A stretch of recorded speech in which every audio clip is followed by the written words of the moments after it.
Carte sur table. Carte sur table. Prenez le rendez-vous sur Aussi FM tous les dimanches à partir de 9h. Mesdames et messieurs, bonjour. Très heureux de vous savoir nombreux sur les différents canaux de diffusion du groupe de presse Le Matinal, Océan FM, UBN FM de Parakou, puis Océan Télévision Web.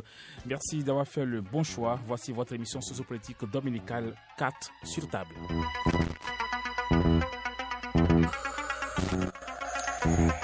Lentement mais sûrement, le président Patrice Talon est en train d'imprimer son rythme à la tête du Bénin. On se rappelle à la prise de pouvoir le 6 avril 2016.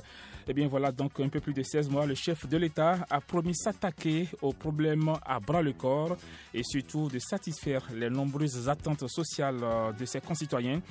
On le sait aussi, Patrice Talon a hérité d'un pays miné par de graves problèmes de sécurité, d'inégalité économique, de corruption et de division ethnique.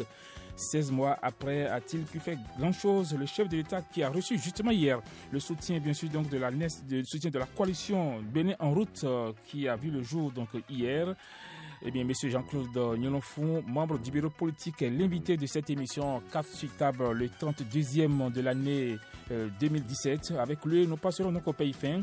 L'actualité nationale, les grands sujets qui ont occupé l'actualité ces derniers jours aux alentours de 10h05. Eh bien, vous aurez donc la possibilité d'intervenir dans cette émission. Installez-vous confortablement et merci à tous ceux qui nous reçoivent depuis le Canada, la France et l'Inde grâce à notre application Océan 88.6 téléchargé sur Play Store. Bienvenue à vous tous. Alors, Monsieur Jean-Claude Nyonofou, bonjour. Bonjour. Et merci donc d'avoir accepté notre invitation. Je rappelle que normalement c'est Monsieur Epiphane Solagnon Ronfort, qui est le secrétaire général de la coalition Bénin en route, qui devrait normalement donc plancher ce matin dans cette émission capitale, mais aux dernières nouvelles, bien il a eu quelques empêchements et donc vous êtes venu donc au pied levé pour faire donc cet exercice donc avec nous et merci donc d'avoir accepté surtout notre invitation par rapport à l'actualité. Alors, donc, la coalition Bénin en route est née, un regroupement politique qui veut accompagner les actions du président Patrice Talon. Alors, dites-nous, pourquoi avez-vous senti la nécessité donc de créer justement cette coalition? Merci, monsieur le journaliste. Qu'il me soit permis de remercier toute l'équipe de l'Océan FM, toute l'équipe du Bénin en route, et aussi tous les militants mobilisés hier pour la cérémonie. Aussi, rendre grâce à l'Éternel qui nous a permis d'être là ce matin. Je peux vous dire que nous avons porté le chef de l'État, Patrice Talon, au pouvoir en avril 2016, mais nous avons tout de suite constaté qu'il est venu dans un monde ancien. Dans un monde ancien, je le dis parce que vous n'êtes pas sans savoir, pour que le chef de l'État, n'est-ce pas, puisse véritablement impacter le peuple béninois, il faut nécessairement qu'il ait des députés à l'Assemblée nationale. Nous avons senti tout de suite ce poids qui pèse sur les actions du chef de l'État. Nous, jeunes qui se sont mobilisés en son temps, nous nous sommes dit qu'il est opportun que nous osons. C'est dans ce contexte que nous avons décidé de mettre en place cette coalition qui aujourd'hui reçoit beaucoup de soutien. Il y a beaucoup de mouvements et partis politiques qui sont aujourd'hui dans cette coalition. Voilà, merci. Ça. Vous avez vu donc le jour hier. Est-ce que déjà c'est un bureau définitif qui a été installé ou bien c'est un bureau politique provisoire? Parce que vous avez dit tout à l'heure qu'il y a encore des gens qui tapent à la porte de la coalition Bénin en route. Bien sûr, c'est juste un bureau provisoire parce que nous ne voulons pas faire comme les autres. Nous ne voulons pas aller dans la précipitation. Même hier, nous avons reçu encore beaucoup de soutien, beaucoup de mouvements et partis politiques qui veulent aussi adhérer à cette grande coalition. Donc, ce bureau reste provisoire jusqu'à fin décembre 2017. C'est ça. Alors, la coalition Le Bénin en route donc, a sans doute plusieurs objectifs à atteindre. Est-ce qu'on peut les connaître rapidement? Bon, les objectifs, vous savez, le Bénin s'est doté d'une constitution depuis février 1990. le premier et tout premier objectif, c'est d'abord d'œuvrer à la sauvegarde des acquis de cette conférence nationale des forces vives de février 90, d'animer la vie politique, d'ailleurs, de contribuer à la défense et au renforcement de la démocratie et de la souveraineté nationale, de contribuer à la défense de la paix, à la protection des libertés fondamentales, qui est très important, et des droits de la personne humaine. Il y a aussi pour nous d'engager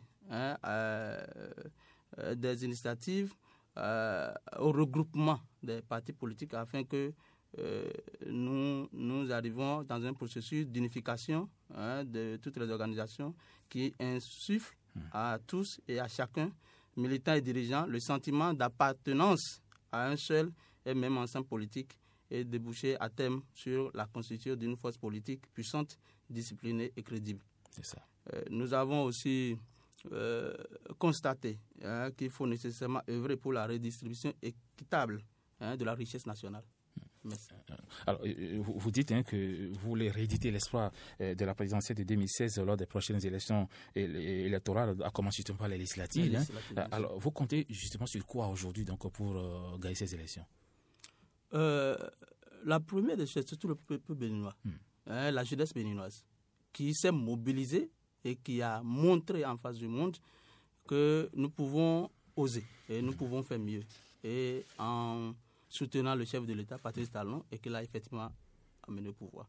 Nous pensons bien que avec cette mobilisation que nous avons constatée de 2014-2015 et qui a amené le chef de l'État au pouvoir le 6 avril 2016, nous pensons qu'on peut faire mieux. Alors, on a suivi quand même le président de la coalition, Bénin en route, Jean-Baptiste Ronguet, au Palais des Sports, au Palais des Congrès, donc hier. Il disait, je cite, tel que vous êtes mobilisés ce matin, mobilisez-vous pour libérer ce pays de la corruption et de la malgouvernance. Ça veut dire que même sous le président Talon, il y a eu beaucoup de scandales, c'est ça?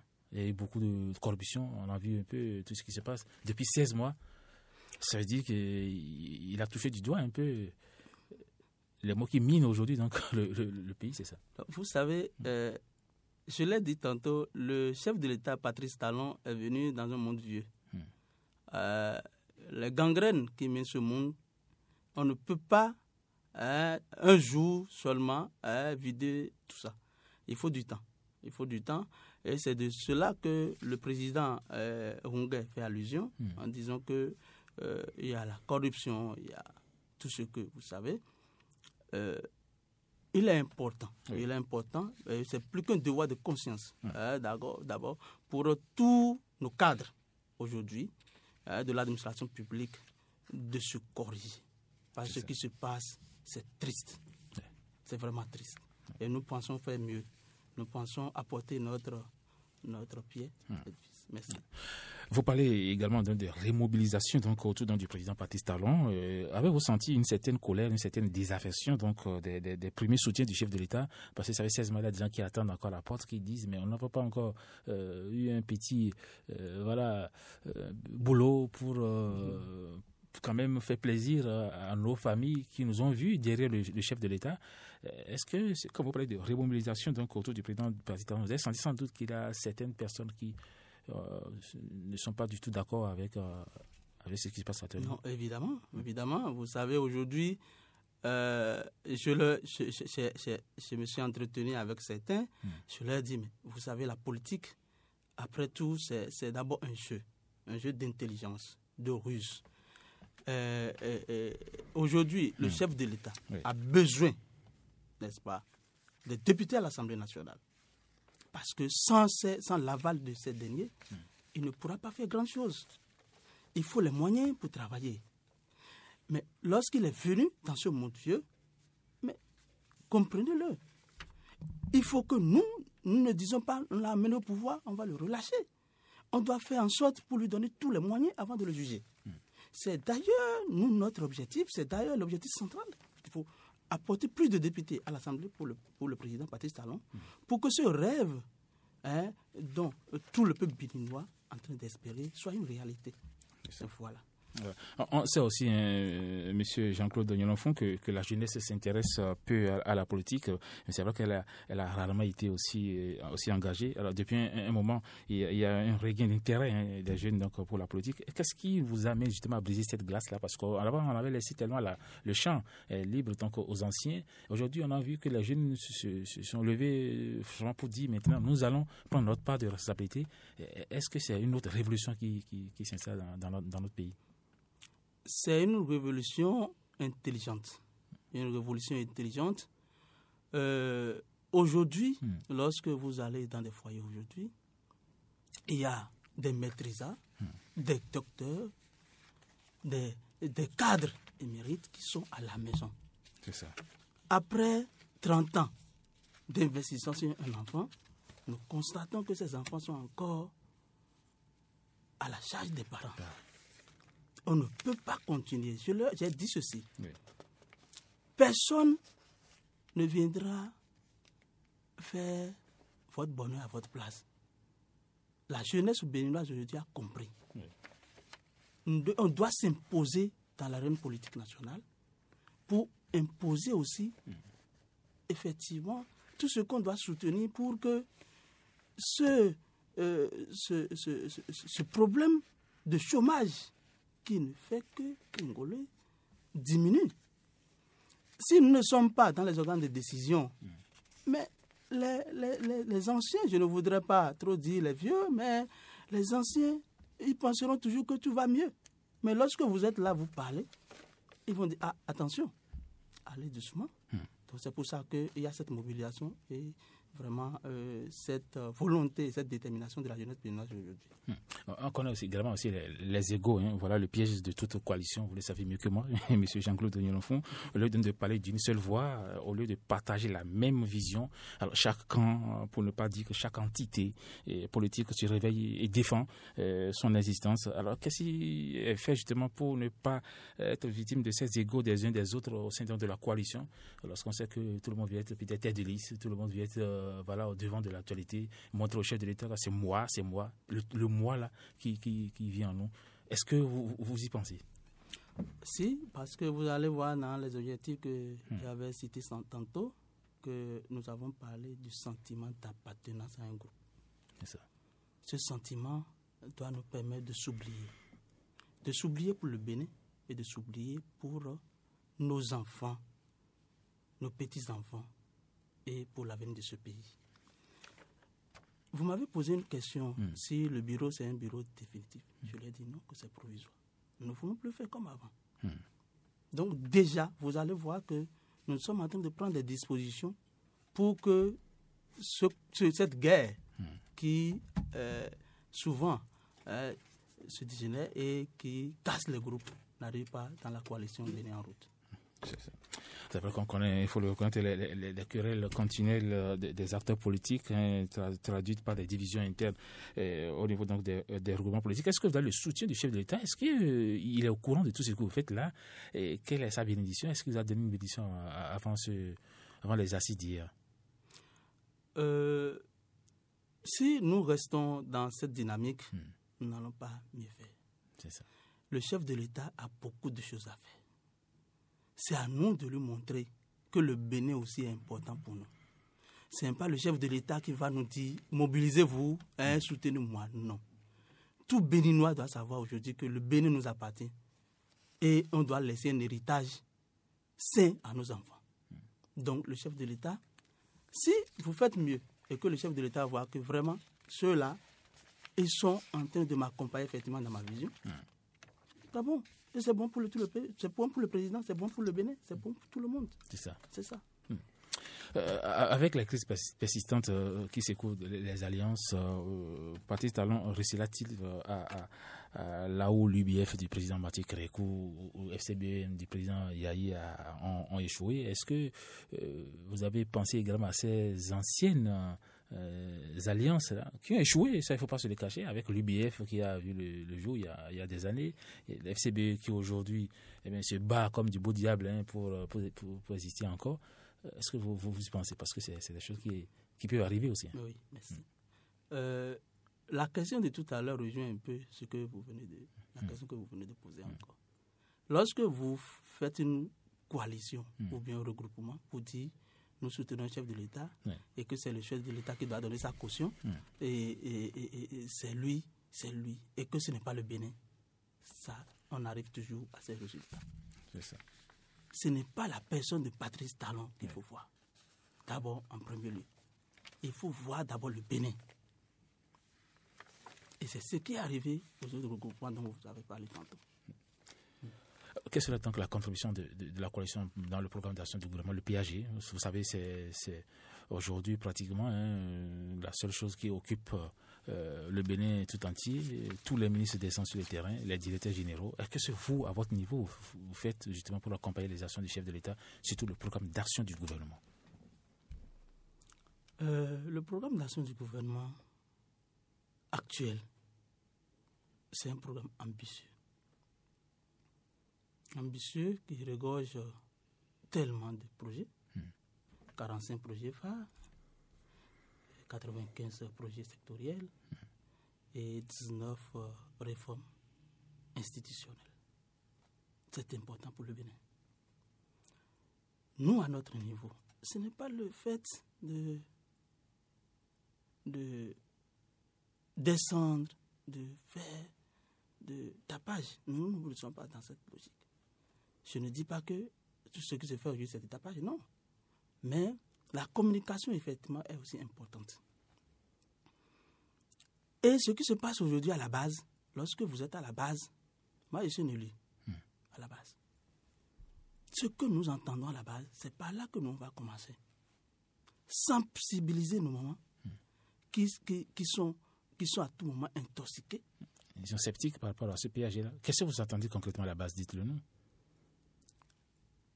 Il y a un projet que le chef de l'État a dans le PAG. C'est ça. Le projet H. L'assurance pour le renforcement des capacités humaines. À ce niveau, il y a beaucoup de choses qui concernent la base. Beaucoup de choses qui concernent la base. Aussi bien la jeunesse, nos mamans, à travers les microcrédits, l'assurance retraite, l'assurance maladie, les formations. Il y a beaucoup de choses qui concernent la base. C'est à ce niveau que nous devons travailler. Montrer les intérêts, d'accord, de nos pauvres populations dans ce PAG. C'est ce que on doit faire. Parce que lorsque vous gouvernez un pays et que la base est frustrée, mais tout est caché. Vous pensez aujourd'hui que la base est frustrée après 16 mois de gestion du président Talon? Je ne pense pas.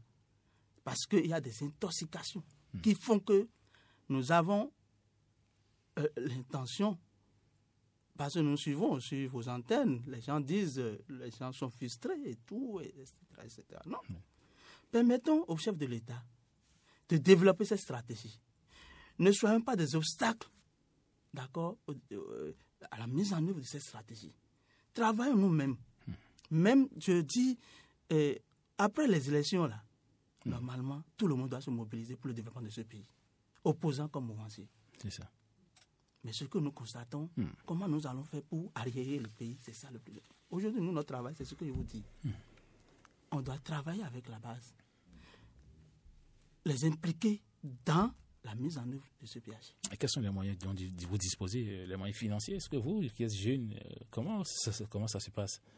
Parce que ce n'est pas facile de sensibiliser les militants, d'aller dans les hameaux pour communiquer sur le PAG. Alors, d'où sont ces moyens? En réalité, une coalition, c'est un grand regroupement qui a des gens partout, dans les hameaux, dans tous les contrées du Bénin. C'est ça. Sur cette base, c'est la communication. On l'a fait pour amener le chef de l'État sans l'argent, sans les ressources. Nous allons faire. On l'a ramené. Si nous parlons à nos mamans, à nos parents, lorsque vous n'êtes pas comment on appelle, un hypocrite, la vérité là, quand vous dites la vérité, on le dit comme c'est-à-dire, on est à l'aise lorsqu'on dit la vérité. Et quand quelqu'un qui vous entend, ils vous écoutent, même nos mamans dans les villages. Même si les gens pensent que c'est l'alphabet, tout ça. Elles ont une intelligence. Tout à fait. S'il y a la vérité dedans, ils vont nous suivre. Il n'y a rien à faire.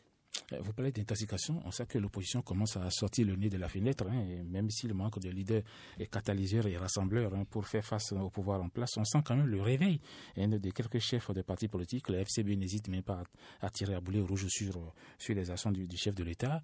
Est-ce que disons que c'est la guerre qui est déclarée avant les législatives? Bon, je ne pense pas aller... Je dirais tout simplement que c'est la vraie démocratie. Et ceci aussi va permettre même au chef de l'État et à tous ceux qui le soutiennent, tels que nous-mêmes, de regarder dans tout ce qu'ils sont en train de dire. Ce qui nous intéresse, nous allons piocher. Lorsque vous êtes sur le terrain, ceux qui sont sur les radins voient mieux que vous. C'est ça. Parfois. Ils vont le dire. Nous, on ne va pas refuser l'animation de la vie politique. Ils ont des idées. Ils vont les faire sortir. On va prendre, on va travailler avec. Parce que le Bénin, c'est le Bénin qui importe. La gouvernance, sous Patrice Talon, c'est le Bénin qui importe. Ce n'est pas des personnes, ce n'est pas des individus, comme l'avons toujours vu. Parce que c'est un gouvernement qui est à la quête permanente de mieux-être des Béninois. C'est ça.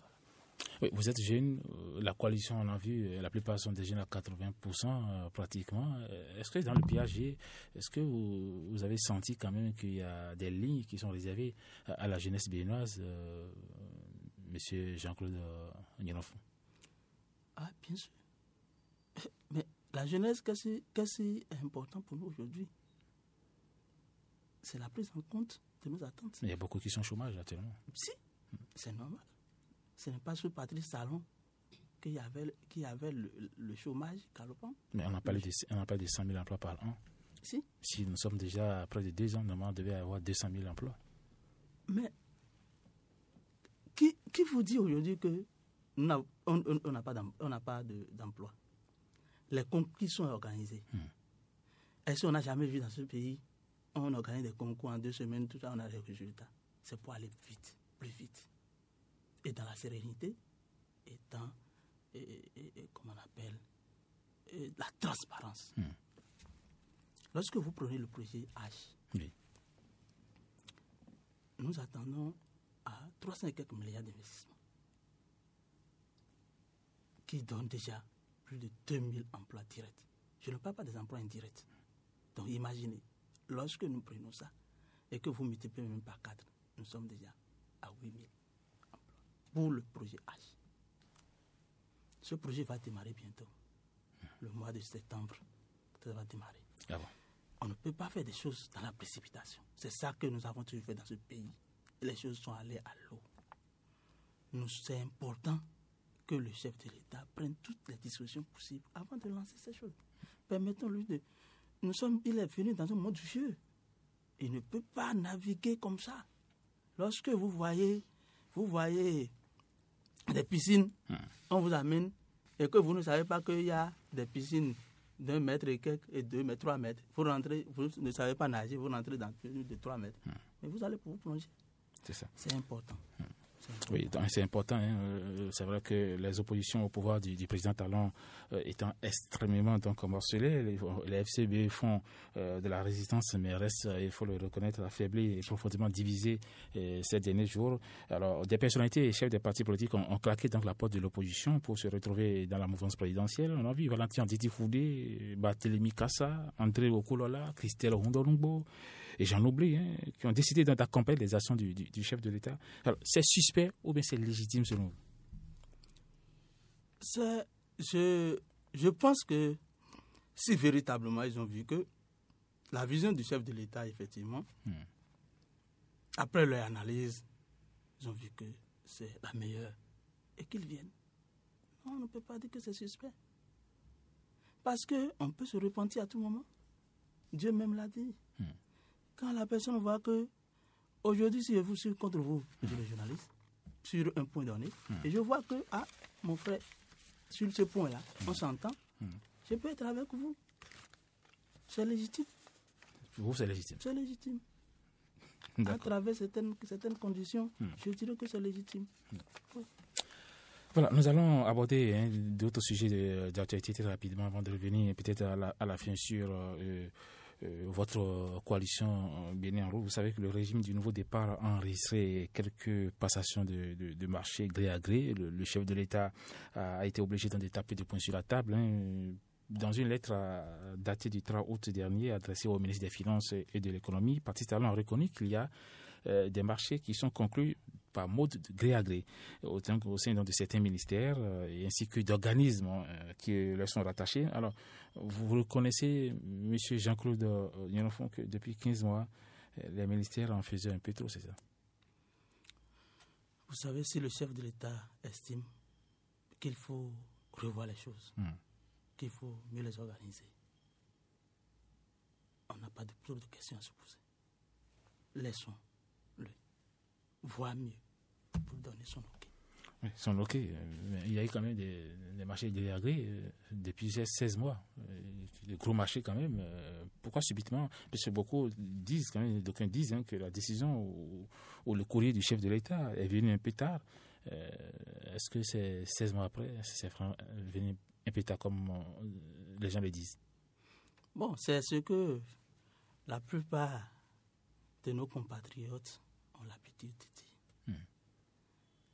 Et moi, je pense que si c'était que le chef de l'État reste sans rien dire jusqu'à la fin de son mandat, ou bien c'est quelqu'un d'autre qui siffle la lettre et qui réagit en ce moment, on pourra dire, ah là, il y a le fer dans le frais. Je suis en train d'écrire. J'ai fait une faute quelque part. Je suis en train de relire. J'ai vu peut-être que, ici, là, ça, c'est pas bon. Je corrige moi-même. C'est moi-même qui ai corrigé. Ce n'est pas quelqu'un d'autre qui est venu corriger. Ça veut dire quoi? Ça veut dire que nous sommes dans la quête permanente de la performance. Encourageons le chef de l'État. Allez-y. C'est ça. Nous allons écouter un élément sonore tout à l'heure avec la permission bien sûr donc de mon technicien Roch Bouton-Redo. Vous savez maintenant avec on finit les tracasseries et les longues files d'attente avant de recevoir les plaques d'immatriculation des motos. À compter du 4 septembre prochain, les motos seront donc achetées avec des plaques d'immatriculation. Il n'y aura plus les longues files où on a déposé des plaques d'immatriculation dans les arrondissements. Il faut attendre 3 à 4 mois, mais cette fois-ci, le directeur général de l'Agence nationale des transports terrestres, M. Thomas Agbeva, a annoncé donc la nouvelle au micro de la radio des défis OCFM. Nous allons l'écouter et on revient sur les commentaires. Déjà à partir du 4 septembre, si tout fonctionne normalement au niveau de la direction générale de la douane, ce sont les importateurs qui vont supporter en amont les frais d'immatriculation des motos. Nous avons aujourd'hui l'ancrage juridique qui réglemente ça et les dédouanements des motos pour compter du 4 septembre, ces dédouanements doivent être subordonnés au paiement préalable des frais d'immatriculation. Donc à telle enseigne que tel que ça se passe aujourd'hui, ou si vous achetez votre moto, on ne vous demande pas d'aller dédouaner. Si vous achetez votre moto, on ne vous demandera plus d'aller payer les frais d'immatriculation. On vous demandera tout simplement de se rapprocher de l'administration de l'Agence nationale des transports terrestres pour se faire fixer directement les plaques. Donc nous avons cette nouvelle disposition qui démarrera sans d'autres contraintes à partir du 4 septembre prochain. Voilà, Monsieur Jean-Claude Yenofon, c'était donc à l'instant le directeur général de l'Agence nationale des transports terrestres, Monsieur Thomas Agbeva, qui était bien sûr à notre micro. Votre réaction par rapport à ces réformes au niveau donc des transports terrestres? C'est une très bonne réforme, mais qui doit faire aussi appel aux responsables des consommateurs. Il ne faut pas que le peuple soit piégé à ce niveau, surtout au niveau des importateurs. C'est ça. Il faut que ça soit clair que l'immatriculation coûte tel. La moto, c'est tel.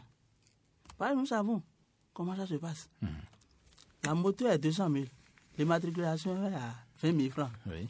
Tu vas là-bas, on va te dire, oui, il y a telle formalité, il y a 2 000 francs. Parce qu'on commence par les petits sous, pour que vous ne sentez pas vite qu'en réalité, on veut vous gruger. Ah, il y a 200 francs, il y a 2 000, il y a 5 000, il y a 6.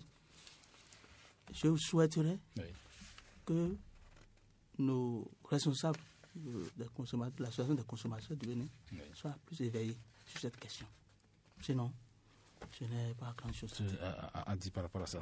Alors, eh bien, nous allons maintenant parler bien sûr donc, de l'ancien ministre des Finances et de l'économie, ancien directeur du Fonds national des microfinances, M. Komi Kouché, vous savez, qui est dans le viseur bien sûr du gouvernement de la rupture. En moins de 3 mois, si on ne peut pas dire 3 conseils des ministres l'ont épinglé sur des dossiers chauds, et on reproche à Komi Kouché d'avoir accorder des crédits irréguliers, de passer donc des marchés gré à gré dans des conditions douteuses.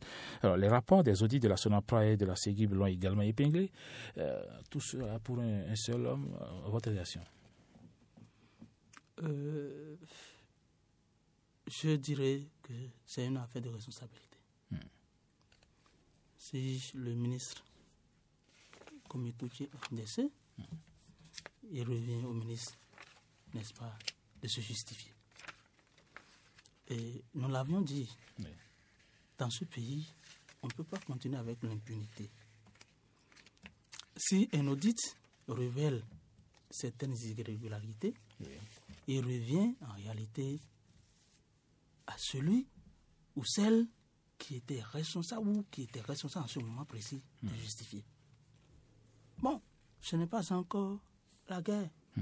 On a constaté certaines choses. Je suis sûr, le ministre Kouché va se justifier. Mais il a déclaré qu'il garde un rapport sain avec sa conscience et qu'il attend de pied ferme donc, la signification et les chefs d'accusation.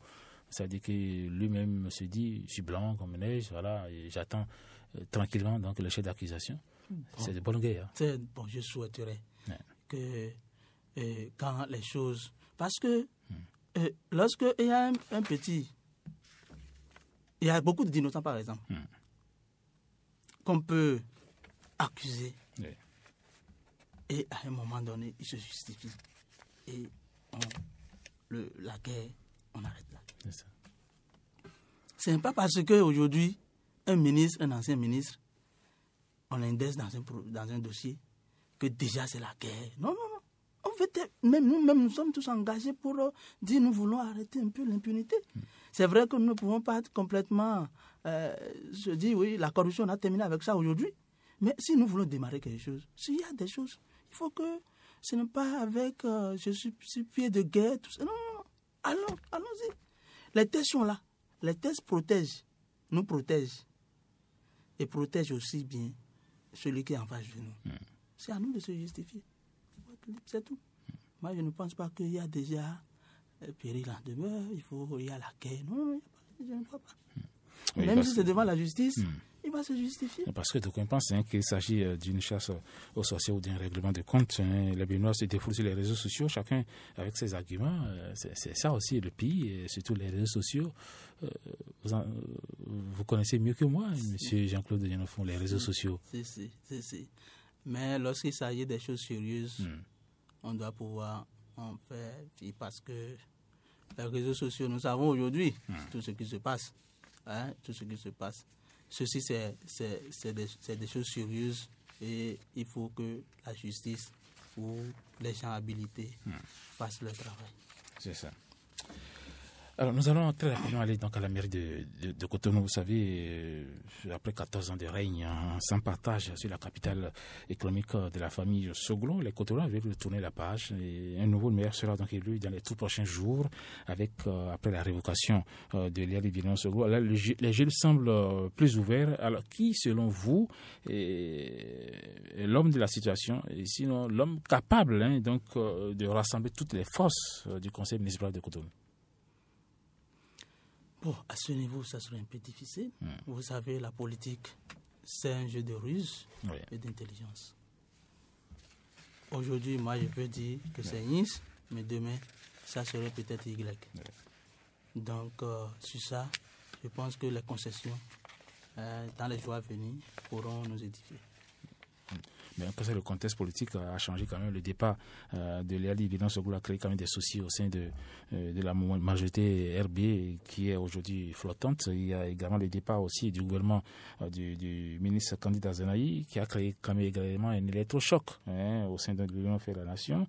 C'est la débandade au niveau donc des FCBE. Alors pensez-vous que le président Talon pourrait peut-être profiter de la situation pour placer son homme à la mairie de Cotonou? J'ai tantôt dit que c'est le Bénin. Même si demain, quelqu'un à la tête de la mairie de Cotonou, il faut qu'il sache que la politique d'avant, là, on l'a enterrée. Les jeunes sont là et nous voyons tout. Si tu fais aujourd'hui, ça va te rattraper demain. Nous, on fera en sorte que ça va te rattraper. Donc, ce n'est pas le président va profiter de quelques situations. Aujourd'hui, le souci du président Patrice Talon, comment il faut faire pour que le dernier des Béninois puisse se sentir à l'aise dans sa peau, puisse manger peut-être 3 fois par jour. C'est ça le plus important. Le problème de la mairie de Cotonou, c'est un problème qui fait appel à l'histoire. Tout ce qui se passe aujourd'hui dans, comment on appelle, je dirais, ce siècle, on l'a déjà constaté depuis le début. Ah bon? Oui, depuis le début, lors de l'élection du maire. Vous n'êtes pas sans savoir que d'autres sont exclus, d'autres sont... C'est ça. Tout ce que nous faisons, ça rattrape. Moi, on a dit, le maire Soglo se plaint. Tout. Mais je dis non. On doit faire recours en arrière. Pour savoir comment, dans quelles conditions on a été maire pour ces municipalités passées. Ah bon? Ah oui, c'est ça. Il y a du doute, il y a eu de... Mais lorsqu'il y a des exclusions, où d'autres ne sont pas, on a dit, ils sont sortis, d'autres sont aussi, et on a fait des élections. Ça ne peut pas aller. On doit terminer avec ça. C'est pas bon. La politique, c'est... Mais j'ai constaté, la définition même de la politique, est-ce que nos politiques savent? Non. C'est l'administration de la cité. Lorsque nous parlons de l'administration de la cité, on fait appel à la gouvernance, on fait appel à la sincérité, on fait appel à la transparence et beaucoup de choses. C'est ça. Mais aujourd'hui, on a constaté que on a pris la politique comme, comment on appelle, Tchédjenabi. Non, on doit terminer avec ça, monsieur le journaliste. Voilà. On doit terminer avec ça, mais ce qu'on reproche concrètement à Léali Bidon-Soglo, vous le connaissez mieux que moi, hein, vous êtes un acteur politique désormais. Alors, qu'est-ce que vous dites? Bon, je pense que lui-même, il doit pouvoir prendre acte de tout ce que... Le gouvernement avait raison de le révoquer. Mais c'est normal. Si, effectivement, devant lui-même, on a dit telle chose, et lui-même, il n'a pas les moyens de sa défense, mais c'est normal. On ne peut pas laisser les choses aller jusqu'à... C'est à la fin qu'on va se dire, on allait faire ci, on allait faire ça. Non, c'est normal. Il a les moyens, s'il avait les moyens de sa défense, il allait se défendre. C'est tout. Et on a eu la réaction de son papa qui pense que c'est parce que le projet de la révision de la Constitution a été rejeté. C'est pour cela qu'on s'en prend à son fils. Bon, c'est le président, notre cher papa, qui le dit. Nous, on n'a pas les preuves de ça. Et si nous remontons à tout ce qui est reproché, et que le fils de notre président, qui est déjà un adulte aujourd'hui, qui peut se défendre, n'est pas arrivé à se défendre, je pense que le débat, il n'y a pas de débat. Oui, je pense que... Parlons du remaniement ministériel, vous savez, on en parle insuffisamment, pratiquement dans tous les états-majors des partis politiques. On a l'impression que la naissance de la coalition Bénin en route, voilà, vous visez également quelques postes ministériels. C'est pour ça que vous vous êtes précipité à en être. Est-ce que c'est vrai? C'est ce qui s'est dit là, c'est vrai? Je pense que si des gens disent certaines choses, il ne faut pas toujours prendre en considération. vous avez parlé des réseaux sociaux tout à l'heure. J'ai dit, il ne faut pas tout prendre en considération. Le Bénin en route, c'est vrai, c'est une coalition de forces politiques. Et la première vision, c'est d'abord de conquérir le pouvoir, Ça, c'est de clair. gérer. Et secondo, d'animer la vie politique nationale. Si demain, le chef de l'État estime que ces jeunes ont effectivement mouillé le maillot, ils se sont retrouvés aujourd'hui dans un creuset et que j'ai vraiment besoin qu'ils soient à côté de moi pour impulser ce développement, nous n'allons pas dire non. Parce que nous sommes avec lui. Votre papa ne peut pas vous appeler, vous allez dire non. Mais le fait que on veut être ministre, c'est pourquoi on s'est réunis. Ce regroupement que vous voyez, ça ne date pas d'aujourd'hui. On est en train de travailler depuis des mois. Mais pourquoi, quand le président a pris la reine du pays, en même temps, dans un mois déjà, nous ne sommes pas sortis pour dire on veut être ministre. Donc, je pense que ce n'est pas le fait d'être ministre nécessairement. Il faut accompagner le chef de l'État pour que ce PAG aussi ambitieux et qui donne certaine visibilité d'impact sur nos populations soit réalisé. C'est tout. Est-ce que vous pensez quand même aux législatives, parce que la guerre des positionnements, parce que pas se les cacher, est-ce que c'est le président Talon qui va régler ce problème ou bien c'est un vote sain? Et comment ça va se passer? Parce qu'on sait que le positionnement donc, des candidats pour les élections, ça a toujours des problèmes dans notre pays. Mais la question me paraît un peu... Là, parce que je vous ai dit, le président Patrice Talon, pourquoi intervenir dans un regroupement, dans une coalition? Si nous disons ça, on rejoint encore les IBF dont on avait parlé tantôt.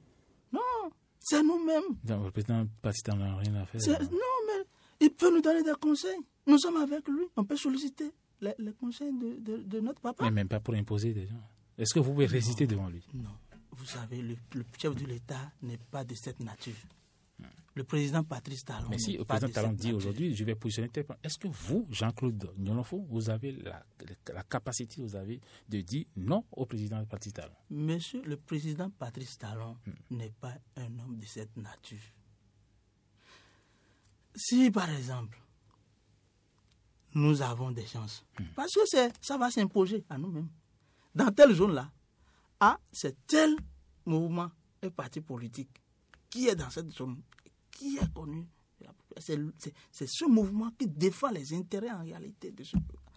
C'est par là que nous allons commencer par travailler. Le chef de l'État tel que les gens pensent, où nous avons vu par le passé... On a vu le président Bolignaï imposer les Issou dans ce pays. Nous avons vu dans le passé imposer des gens. Le chef de l'État aujourd'hui, son souci majeur, je l'ai dit tantôt, c'est le mieux-être des Béninois. Et tous ceux qui vont se regrouper pour dire, le président, nous voulons aller avec toi, il va ouvrir la main, les bras quand même pour que vous veniez. Non, c'est comme ça. Et c'est mieux pour tout le Bénin. Mais dire qu'on va imposer des gens, on va faire cela. En tout cas, tel que moi je connais et je sais, le chef de l'État, Patrice Talon, n'est pas de cette nature. Certes, on aura besoin de ses conseils. Nous irons vers lui pour demander ses conseils. Est-ce que vous pensez aujourd'hui que, par l'ambition de Romain ministériel tout à l'heure, est-ce que vous pensez aujourd'hui que les ministres qui sont actuellement là ont rempli leur contrat? Pardon? Les ministres qui sont actuellement au niveau du gouvernement, ils ont rempli leur contrat et ils sont à la hauteur donc des attentes souhaitées par le chef de l'État. Bon, vous savez, il n'y a pas toujours... comment on l'appelle, lorsque nous disons ils ont rempli leur contrat et tout, il y a beaucoup de compétences au Bénin. Peut-être sur tel sujet, tel n'a pas pu faire mieux. Nous avons besoin de remplir ça là, parce que si on ne remplit pas, on ne peut pas évoluer. Nous avons d'autres compétences qui sont là et qui peuvent faire le travail. On peut faire appel à cette compétence. Et lui qui parle là, il doit savoir que j'ai fait mon travail à tel niveau. Et l'autre continue. C'est tout. On ne peut pas dire que c'est un seul homme qui détient tout. Non. Non, pas du tout. Ouais. Nous allons évoquer un autre sujet, Monsieur Jean-Claude Yenofou. Vous savez, il y a un sujet qui divise aujourd'hui la classe politique béninoise et la société civile. Bien sûr, faut-il dépénaliser donc l'adultère au Bénin? Alors c'est vrai que le débat fait rage dans l'opinion publique. Le gouvernement a suggéré donc aux députés de dire qu'en cas d'adultère, ni la femme ni son complice ne seront passibles donc des poursuites judiciaires. Les avis sont divisés sur la question. Votre avis par rapport à la dépénalisation donc de l'adultère? Oui. Les avis seront divisés. Toujours divisé. Toujours divisé. Parce que moi j'ai l'impression que nous avons toujours l'habitude de se greffer sur les textes occidentaux. J'ai demandé à un moment donné quand la Cour constitutionnelle avait cassé cette histoire. Tout à fait, oui. Si parfois nous faisons recours à nos réalités culturelles et socioculturelles. Monsieur le journaliste, là où vous êtes aujourd'hui. Oui. Si la femme qui est sur votre toit commet de l'adultère, que vous savez là, toutes vos activités, ça ne va pas marcher. C'est naturel. Ah oui. C'est naturel. Dans tous ces bons hommes qui ont des soucis de travail, c'est peut-être les femmes. Non, la plupart. C'est pas toujours la plupart. La plupart, c'est pas toujours les femmes. Il y a des choses qui ont été faites depuis des années. Depuis l'histoire. Pourquoi Dieu a fait, quand vous faites un recensement sur le plan mondial, pourquoi il y a plus de femmes que d'hommes? Une cour a pu régler ce problème. Il y a des choses naturelles. Et quand c'est l'homme qui commet l'adultère, est-ce que la femme a des soucis aussi? Moi, c'est normal. Avant, on n'avait pas dit qu'on ne peut pas punir l'homme. On a dit lorsqu'il le fait, il n'est pas puni. Mais lorsqu'il le fait à l'intérieur, il est puni. Mais pourquoi cette ségrégation? C'est ça le problème. Parce que l'homme, vous dites, l'homme doit faire l'adultère. Ça dit comme l'adultère quand il est hors donc, de la maison conjugale, mais quand il est dans la maison conjugale, c'est qu'il est fautif. C'est-à-dire que l'homme, on peut coucher avec n'importe quelle femme à l'hôtel. L'essentiel, bon, voilà. C'est normal. C'est vrai. Parce que lorsque nous nous sommes mariés, on a dit, nous sommes un. Mais on voit que nous sommes devenus 2, ou bien devenus 3. C'est difficile. Mais cette ségrégation-là, il y a des ségrégations justifiées, qui sont naturelles. J'ai dit tantôt, est-ce que vous êtes jamais arrivé, est-ce qu'il y a une cour, ou bien un tribunal qui n'est jamais arrivé à régler le problème que la femme est plus nombreuse que l'homme? C'était. Non. Ou bien c'est naturel, c'est Dieu qui a créé cette ségrégation. Il y a des ségrégations qui continuent comme ça et qui rentrent dans nos mœurs. De telle enseigne que lorsque nous ne faisons pas très attention, nous allons tomber dans le piège de tout ce qui se passe dans l'Occident aujourd'hui. Vous avez vu, moi, quand je parle, les gens me disent tu rentres trop dans la spiritualité. Mais les cyclones, les noms qui donnent, qui ravagent tout un pays, tout ça, c'est naturel. Vous pensez que c'est comme ça? Non. Il y a des choses, il y a des tests que nous prenons aujourd'hui. En réalité, les tests, l'esprit des tests, c'est quoi? Protéger la société. Mais en prenant en compte des réalités, d'accord, les coutumes et tout ce que nous avons. Nos parents, nos aïeux avaient fait ça. Ils avaient des tests aussi. Leurs tests ne parlent pas, n'est pas sur papier, mais ça parle. Donc, nous, on doit, quand nous voulons légiférer là, on doit prendre en compte tout ça. Nous avons l'intention, c'est-à-dire, moi j'ai compris qu'on a toujours copié l'Occident. On vient mettre ça dans un document. On dit c'est applicable. Mon grand-papa qui est peut-être à 150 km de Cotonou ne sait même pas ce qu'on a mis dedans. Alors que lorsque nous faisons nous-mêmes nos propres tests, en prenant en compte toutes ces réalités, même s'il ne sait pas ce qui est dedans là, quand on va lui expliquer un jour, il va dire, ah oui, je me retrouve dedans. Pourquoi les musulmans permettent qu'un homme prenne 4 femmes? C'est purement, c'est la religion, ça. Ah, c'est la religion. La religion. Mais c'est pas à partir des tests divins qu'ils ont fait cela. Qu'ils ont fait cela. C'est un hadith du prophète. Mais ce que moi je dis, j'ai suivi mon professeur. Il a parlé, vous allez voir que lui-même, il était un peu comme ça. Mon professeur Salami, que j'estime beaucoup, sur la question de la dépénalisation. On ne peut pas, pour moi. Parce que le monde aujourd'hui est en perte de morale, d'éducation. Lorsque je parle d'éducation, même dans les foyers aujourd'hui, avec les WhatsApp, les novelas et autres, Nos mamans n'arrivent même plus. Quand un enfant fait quelque chose, il laisse les cheveux comme ça, là. Quand tu parles, on va dire, il faut laisser l'enfant. C'est la mode. Et vous voulez que, déjà, il y a ce problème-là. Ces problèmes-là. Et nous allons en rajouter. Ou tu peux venir demain voir ta femme avec un autre homme dans ta chambre, ou bien voir ta femme au beau milieu de la voie, ou bien voir ton mari au beau milieu de la voie, en train d'embrasser femme d'autrui, tout ça. Il faut qu'on punisse, aussi bien pour la femme que pour l'homme. L'égalité des deux sexes. Par rapport à la punition, c'est ça? Moi, personnellement, je pense qu'on ne peut pas dépénaliser ça. Si nous faisons ça en cet instant où le monde est en paix de morale, on est là vers la dérive. Oui. Selon vous? Selon moi. Donc, vous pensez que le gouvernement n'a pas raison d'introduire ce test-là? Non, le gouvernement, vous savez, le gouvernement n'a pas... Non, c'est pas ça, c'est des concessions. Ouais. C'est des concessions. Mais sur cette question-là, moi, j'ai suivi là, je pense que nous sommes dans un monde aujourd'hui où il n'y a plus de morale ni d'éthique.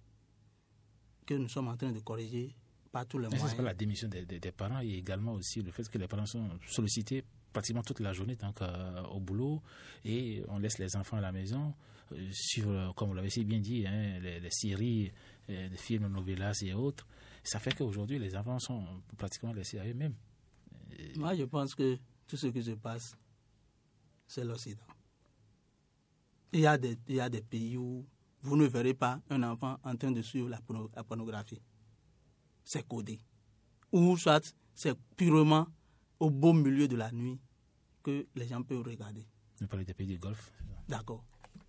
Ici au Bénin, un enfant de 5 ans peut être en train de regarder la pornographie. La pornographie, je dis ça parce que novelas là même là, et il y a ça dedans. Vous comprenez? Novelas même là, il y a ça dedans. Donc, vous interdisez à vos enfants aujourd'hui, ça me fait mal que Nollywood, qui était au début une chaîne qui donnait des leçons aussi, est rentrée dans ce système. Dans ce système, excusez-moi beaucoup. Donc, il y a des choses qu'on doit corriger. Même au niveau des WhatsApp, tout ça là. 6 mois. Ce n'est pas que je veux être un rebelle de la communication ou de la liberté. Mais les choses qui se passent aujourd'hui, ça peut nous rattraper dans 10 ans, dans 20 ans, dans 50 ans. C'est ça. Peut-être qu'on ne serait plus là. Mais c'est un peu triste. Il faut qu'on trouve des solutions. Sur la question, je pense qu'il faut mieux réfléchir avant d'agir. Voilà. Il est 10h pile dans les studios donc, de la Radio des Défis. Nous émettons depuis Cotonou, mais également en synchronisation avec nos confrères de Urban FM de Paracourt. Nous allons maintenant 3 questions donc, avant d'ouvrir l'antenne aux amis auditeurs. D'abord, l'introduction de l'anglais dans l'enseignement primaire. Est-ce que vous êtes content? D'abord, c'est une des réformes quand même engagées par le ministre de l'enseignement secondaire, M. Lucien Kokou, et également, pas Lucien Kokou, mais plutôt le ministre Salami. Et dites-nous votre réaction par rapport à votre appréciation par rapport à cette réforme-là. C'est une très bonne réforme. La langue anglaise s'impose aujourd'hui. Partout. Les documents les plus scientifiques sont écrits aujourd'hui en anglais, sont édités en anglais. C'est très important que nous nous adaptions. J'ai suivi un peu hier le débat sur la question. Si vous allez aujourd'hui en Chine, si vous ne pouvez pas parler le chinois, vous parlez l'anglais, les gens vont vous servir. Vous allez dans les grands pays, l'anglais demeure. Mais pourquoi se focaliser uniquement sur le français? Et c'est difficile pour nous aujourd'hui. Il y a beaucoup d'entre nous qui sont des diplômés et qui peuvent facilement décrocher des emplois, mais à cause de l'anglais, ils sont bloqués.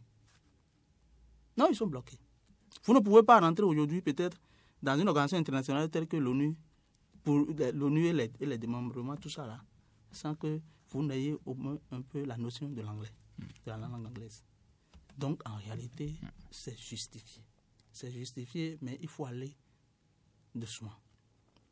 il faut aller doucement pour ne pas aussi trop embrouiller les enfants.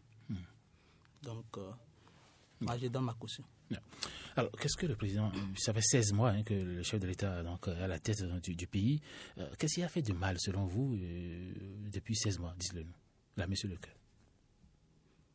Le mal qu'il a fait, je vais ironiser, c'est parce qu'il n'a pas permis aux gens de bien détourner.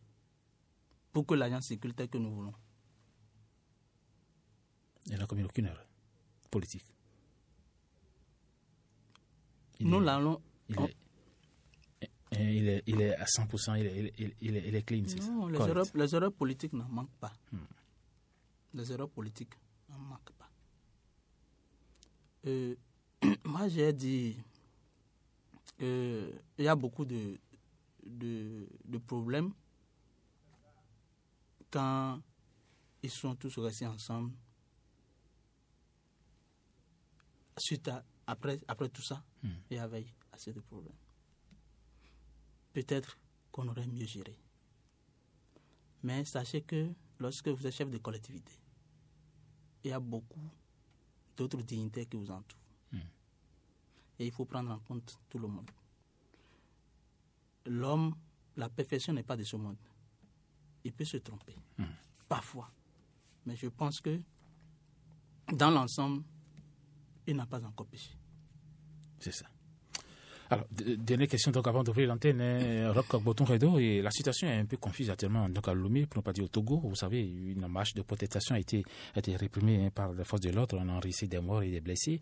Nos amis d'à côté, c'est la démocratie qui est en marche comme ça, ou bien elle est à l'épreuve? C'est le problème quotidien des pays africains. Et tout cela... Je l'ai toujours dit, moi c'est pas que je suis contre l'Occident, mais tout, je sais qu'ils ont leurs mains invisibles. Ce qui est passé à Lomé, vous pensez qu'il y a des mains invisibles? Non, dans tout ce que nous faisons, dans tout ce que les Africains font. Et de deux, je pense que le président... Mais ce n'est pas responsable. Le président togolais doit aussi savoir que il faut laisser les gens s'exprimer. Parce que lorsque les gens sont crispés, ce qui se passe après, c'est difficile à gérer. Vous pensez que les Togolais n'ont pas, disons, le temps de s'exprimer, de parler, de revendiquer? Je ne l'estime pas. Eux-mêmes, ils sont en train de nous montrer cela. Bon, peut-être que ce n'est pas ça. Mais lorsque vous voyez tout ça, on dit peut-être que les gens, il y a quelque chose qui ne va pas à leur niveau. Et ils veulent s'exprimer. Donc, il faut les laisser se libérer. Ce n'est pas encore, ils veulent arracher le pouvoir. Mais laisser les gens s'exprimer. Trouver des solutions pour aller loin. Il faut dire, finir avec la famille Yassingbe qui a fait 50 ans quand même déjà donc, à la tête du Togo. C'est ce qu'ils disent. Qu'il faut finir avec ça et tenter une autre chance avec un autre homme, avec voilà, une autre vision. C'est ce que les manifestants ont estimé, c'est ce qu'ils disent. Est-ce que c'est le moment? Est-ce que c'est vrai? Tout ce qu'ils disent. Est-ce que c'est de cette manière qu'il faut régler aussi les problèmes? Je pense que il ne s'agit pas de casser des choses, mais il s'agit de faire des concessions. Ce n'est pas la famille Yassingbe qui serait le mobile, mais la famille Yassingbe qui est venue là. Nous sommes tous les mêmes. Hein. Celui qui est venu là, qu'est-ce qu'il fait de bon? C'est ça qu'on doit critiquer. Moi, je ne suis pas dans la logique. Il y a famille Yassingbe, famille ci, famille ci. Je ne suis pas dans cette logique. Qu'est-ce qu'il fait? Qu'est-ce qu'il a fait du mal? Et pourtant, beaucoup estiment quand même que le président Faure est en train de faire assez de choses à Lomé. Quand vous allez à Lomé actuellement, Lomé dépasse Cotonou sur certains points. Profane comme moi, qui ne maîtrise pas leur histoire, si je vais à Lomé aujourd'hui, je félicite le président Faure. C'est ça. Non, disons la vérité. Je le félicite parce que j'ai vu seulement les infrastructures. Je ne sais pas ce qui se passe au niveau social. C'est ça. Vous comprenez un peu. Donc déjà, sur ce plan, moi, je l'ai félicité. J'ai dit, je prends Zem, je dis parfois aux Zem, mais vous parlez si mal de votre président, mais c'est comme nous, on voit là. Mais il a transformé complètement Lomé comme une grande ville. Lorsque vous rentrez dans Lomé, peut-être une nuit, vous voyez vous longez peut-être une autoroute, vous n'allez voir pas de lampadaire en panne. Comme à Cotonou. Comme à Cotonou. Pratiquement Ou Calabi, tout ce qu'on nous a placé. 20 mètres, vous allez voir. 20 mètres, même sur toute l'autoroute, tout est en panne. Par exemple, je prends Calabi. C'est un peu triste. Mais là, je l'ai félicité. J'ai dit, mais déjà, peut-être à leur niveau, il y a un problème social qu'il faut régler. Et c'est là que peut-être le président doit aussi voir et tout. Est-ce qu'on peut dire au président Nicéphore Soglo, on n'avait pas mangé les pavés, mais il faut le social, c'est vrai. Le social. Disons la vérité. Si les gens meurent de faim et vous construisez seulement des routes, ils vont passer, ils meurent de faim. C'est d'autres personnes qui vont passer. Peut-être ceux qui vont quitter les Syrien, les Blancs vont venir peut-être visiter, ils vont passer sur ça. Mais ils ne bénéficient plus. C'est ça. Il faut que les gens puissent manger à leur faim. Tout à fait. Avant qu'on ne puisse... Voilà, bien, merci M. Jean-Claude Nyolofou. Je rappelle que vous êtes membre du bureau politique de la coalition Bénin en route. Nous allons ouvrir l'antenne aux amis auditeurs pour vous poser quelques questions, histoire donc d'être en phase un peu avec les différentes rubriques de cette émission Cas sur Table. Alors, avec la permission de Roch Gboton Khaido, Roch, on peut déjà commencer à recevoir. Donc, auditeur en ligne, bonjour. Jean-Claude Nyolofou, je rappelle que vous êtes membre du bureau politique de la coalition Bénin en route. Voilà les différentes préoccupations des auditeurs. Nous allons commencer justement par M. Sébastien Nyolofou. Pas Nyolofou, décidément Nyolofou. Voilà. Alors, il dit, M. Eliadi a-t-il eu le temps de se défendre? Voilà, je crois que c'est la question qu'il a posée. Je crois que vous avez tellement développé cet aspect-là. Alors, la question, est-ce qu'on ne pouvait pas laisser du temps encore à Eliadi Villan Soglo se défendre avant de prendre cette décision, le fait de le révoquer rapidement? Bon, je pense qu'on a débattu de cette question largement. Oui. Et on ne peut pas faire autre chose que ce que les textes ont recommandé. C'est ça. Et je voudrais rappeler que tout ce qui a été fait, c'est suivant des textes de la République. Et le maire l'a dit, peut à tout moment se justifier. C'est ça. Alors, combat pour la création de l'emploi, qu'est-ce que vous faites concrètement pour aider le chef de l'État à créer des emplois? Parce qu'il ne sert à rien donc, de les défendre, de soutenir ses actions et de croiser les bras alors que les jeunes souffrent dans le pays. Qu'est-ce que vous faites concrètement pour accompagner le chef d'État dans le domaine de l'emploi? Le domaine de l'emploi, vous savez, depuis des années, il y a beaucoup d'initiatives dans ce sens. Il y a le FNPEJ, c'est le Fonds national de la promotion de l'emploi des jeunes et des femmes. À ce niveau, il y a beaucoup d'opportunités. Ce fonds, je maîtrise bien ce fonds, et à travers ça, c'est déjà un témoignage qui fait que, effectivement, pour la création de l'emploi, le président en fait une priorité. C'est ça. L'auditeur a également parlé, bien sûr, des opérateurs économiques. Vous avez les relations entre le chef de l'État et puis les opérateurs économiques. Ce n'est pas au bénéfice selon, bien sûr, donc l'auditeur. Alors, il parle également, bien sûr, de la réduction donc, des partis politiques. Et pourquoi vous en créez alors qu'on est en train de tout faire pour réduire le nombre de partis politiques? Bon, par rapport à la question de confiance entre les entrepreneurs, les opérateurs économiques et autres, je pense que je ne pense pas rentrer dans ça parce que l'auditeur, est-ce qu'il a des preuves de ce qu'il avance? C'est ça le plus important. Je pense que le chef de l'État, c'est le président de tout le peuple béninois.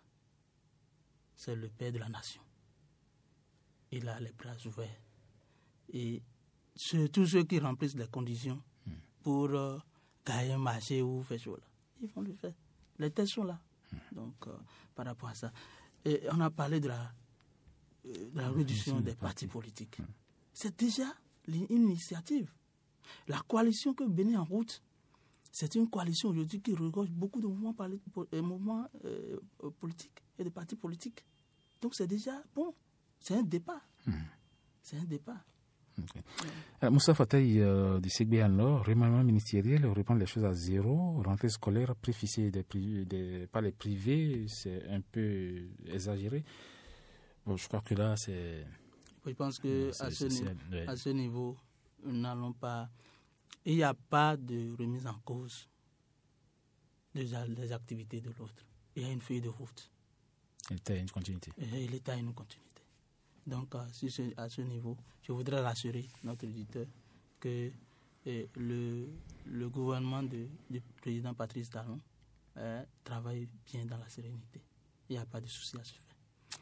Au niveau des inscriptions, je pense que les responsables d'accord, sont à l'écoute et ils voient aussi les attentes de ce peuple, de ces auditeurs par rapport à cette situation d'inscription et de réinscription. C'est vrai que nous sommes tenus par le temps, nous allons arriver très, très, très rapidement. Il y a Banabé Agbepon qui parle bien sûr donc de soutien au chef de l'État. Est-ce que vous dites, vous là, la vérité au chef de l'État, parce qu'il y a des gens, parce que bon, il veut peut-être des postes ministériels, on ne dit jamais la vérité au chef de l'État. Quand c'est rouge et que c'est blanc, que le chef d'État dit que c'est blanc, on pense que c'est le blanc. Il faut pas dire rouge. Est-ce que les gens disent la vérité au chef de l'État? Vous savez, lorsque vous êtes dans un monde, vous êtes avec tout le monde. C'est ça. Et nous, notre pas de vérité, nous sommes avec le chef de l'État, nous sommes avec le Bénin. Donc nous avons l'obligation de dire ce qui est. Et c'est normal. Si quelque chose ne va pas, dites au chef, ici, là, on est en train de foucher. Il faut qu'on corrige. C'est le Bénin le courage de le dire. C'est ça le souci. Mais je pense qu'avec la jeunesse aujourd'hui, et nous savons que c'est notre avenir qui est en jeu. C'est l'avenir de nos enfants qui est en jeu. Alors, nous allons très rapidement, puisqu'il nous reste 3 minutes avant de quitter ce studio. Dans votre mot de la fin, vous allez donc résumer donc, tout ce que les autres éditeurs ont dit, à savoir bien sûr l'opération de déguerpissement, la rentrée.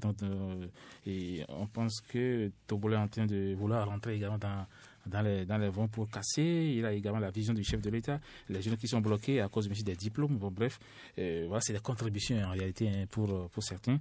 Le temps de vous permettre donc, de résumer, je vais me retourner du côté donc pas de la régie, mais à ma droite justement pour l'accueillir, et ma consoeur Chrisbel Mocha qui a suivi donc cette émission. Alors pour nos auditeurs et téléspectateurs qui ont pris 4 tables au vol, elle va très rapidement nous faire le résumé en quelques secondes. Alors Chrisbel Mocha, bonjour. Bonjour Suisse. 90 secondes top chrono, c'est parti pour le résumé. À l'entame, l'invité a précisé qu'il y a des actions qui pèsent sur le chef de l'État, d'où ils ont senti la nécessité de créer cette coalition Bénin en route pour l'accompagner. Selon lui, le premier Béninois a besoin d'une majorité à l'Assemblée nationale afin de hisser haut les objectifs de développement du PAG. Le regroupement politique auquel appartient Jean-Claude Nyonofon a donc pour mission de sensibiliser les femmes et de montrer les intérêts des pauvres populations. Cette mission correspond notamment au projet ARCHE, entendé Assurance pour le renforcement des capacités humaines, contenu dans le programme d'action du gouvernement. À en croire M. Nyonofon, sa coalition n'a pas besoin de grands moyens pour communiquer du moment où il y a une bonne part de véracité. Et loin de l'idée de faire la cour au président de la République, l'intérêt reste et demeure national et non l'intérêt d'un groupuscule d'individus. Ce sera tout pour ce dimanche. Portez-vous bien. Merci. 80 secondes. Merci d'avoir respecté le chrono. Chrisbel Mocho, merci d'avoir été là. Alors, Monsieur Jean-Claude Nyonofon, nous allons finir cette émission en vous laissant donc, la parole pour les 2 dernières questions et votre mot de la fin. D'accord. Je voudrais remercier Monsieur Victorin Kounouro. Ici, je n'ai jamais dit que les ministres sont en précipitation.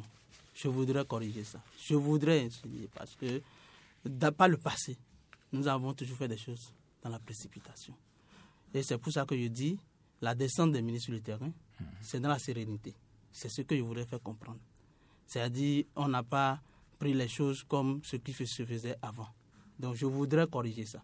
Pour qu'ils sachent que nous sommes ensemble et nous demeurons toujours ensemble pour faire mieux, pour porter haut le Bénin. Par rapport à la question de Lanka Landry. Je pense bien qu'au niveau du diplôme professionnel qu'on lui a exigé, au niveau de FNPEJ, il y a une solution. La solution, c'est qu'il faut que la personne aille au moins acquérir certaines expériences dans le domaine, en complément au diplôme qu'il avait eu préalablement. Ce n'est pas nécessairement qu'il a fait un doctorat en agronomie ou avant de pouvoir bénéficier. Parce que le FNPEJ, je maîtrise bien. Et même s'il se rapproche de moi, je pense bien que... je crois qu'il peut prendre les numéros à la régie générale des programmes tout à l'heure, dès que nous allons finir cette émission. Il peut donc appeler le 21 33 424 19 pour avoir vos numéros et pourquoi pas prendre contact avec vous pour les précisions. Alors, votre mot de la fin. Le mot de la fin, c'est le Bénin. Le Bénin. Je voudrais demander à toute la population béninoise, à nos chers compatriotes, que le président Patrice Talon, c'est vraiment une grande opportunité pour le Bénin. Et je voudrais aussi demander et rassurer tous nos aînés politiques que nous ne sommes pas là pour faire la guerre contre eux, mais nous sommes là pour que nous puissions mettre la main dans la main et travailler ensemble, mais en portant le Bénin dans nos cœurs. C'est ça. Je le dis pour répondre à certains. D'accord. Je voudrais aussi appeler à la grande mobilisation autour de la coalition Bénin en route, de toute la jeunesse béninoise et de tous nos militants qui sont restés. Et je pense que d'ici lundi, on doit pouvoir descendre sur le terrain et commencer par travailler. Et je les exhorte à être vraiment attachés à cette détermination, à cette volonté politique. Voilà, merci beaucoup. Je ratifie très rapidement le numéro, c'est le 65 00 24 24 pour prendre le numéro de notre invité du jour. Donc, dans 2 ou 3 minutes, voilà. L'auditeur peut appeler donc la régie, le 65 00 24 24 pour avoir les précisions et voir les numéros de notre invité. Le 32e numéro des cartes sur table pour le compte de l'année 2017 s'achève. Était donc dans ce studio M. Jean-Claude Nyolonfon, membre du bureau politique de la coalition Bénin en route, un regroupement des forces politiques qui soutiennent les actions du chef de l'État, le président Patrice Talon. Merci à nos confrères de Iban FM de Paraco pour la parfaite jonction. Roch Gboton Khaido donc était à la mise en onde et puis également à la caméra, c'est bien sûr ma consoeur Semiat Yessoufou de Océan Télévision Web. Chris Bell Mocho était également dans ce studio pour la synthèse de cette émission. 4 suitables de ce dimanche 20 août de l'année 2017 portez la griffe de votre humble serviteur Hospice Fouillon de Dravo. La même équipe vous retrouve dans 8 jours très exactement par la grâce de Dieu bien sûr. Merci de rester fidèle à notre programme et très bon dimanche à vous. Au revoir.